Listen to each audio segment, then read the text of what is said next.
স্টাম্পের উপর থাকা বল কবজির মোচড়ে ঘুরিয়েছেন, Jason Roy একটা রান পাবেন। এবং রংপুর সাধারণত পাওয়ার প্লেতে শেখ মাহিদিকে দিয়ে বোলিং করে অভ্যস্ত। আজকে এখনো পর্যন্ত তার আবির্ভাব ঘটেনি। জেসন রয় আছেন বলেই কি তাকে আনছেন না, সেটাও একটা কারণ হতে পারে। এক্সপেন্সিভ ছিলেন আগের দুটো ম্যাচে যখন পাওয়ার প্লেতে বল করতে এসেছিলেন, 2 ওভারে বেশ এক্সপেন্সিভ ছিলেন। এই কারণে হয়তো তাকে একটু প্রোটেক্ট করার চেষ্টা করছেন। পাওয়ার প্লের পর হয়তো আসবেন ফিল্ড স্প্রেড আউট হবে। তার উপরে অধিনায়কের আস্থা কিন্তু আছে।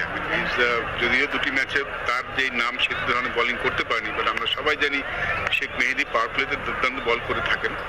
এই মাঠে যদি স্পিনাররা খুব একটা পারচেস পাননি এখনো, শেখ মেহেদী বিউটিফুল শট। অনেকক্ষণ ধরে ট্রাই করছিলেন তানজিদ তামিম, অবশেষে ষষ্ঠ বলে এসে রানের দেখা পেলেন, সেটা হচ্ছে চারের মাধ্যমে।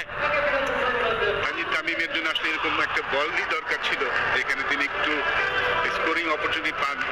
সাইফুদ্দিন সেটাই প্রোভাইড করেছেন অস্ট্রেমে অনেক বাইরে, এবং তামিম কিন্তু অনেক স্ট্রং স্কোর অফ 2 উইকেটে। সেই সুযোগটা কিন্তু অনেক শর্ট বল ছিল। এই উইকেটে আসলে এতখানি শর্ট বল করলে ব্যাটসম্যান অনেক সময় পান, এবং টাইমের জন্য অনেকটা একটা উপহার টাইপের ছিল এবং মিস করেনি টাইম।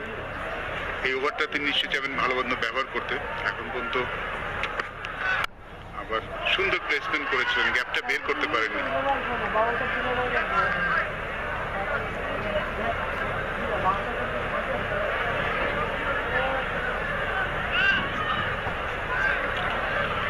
Single 4 dot.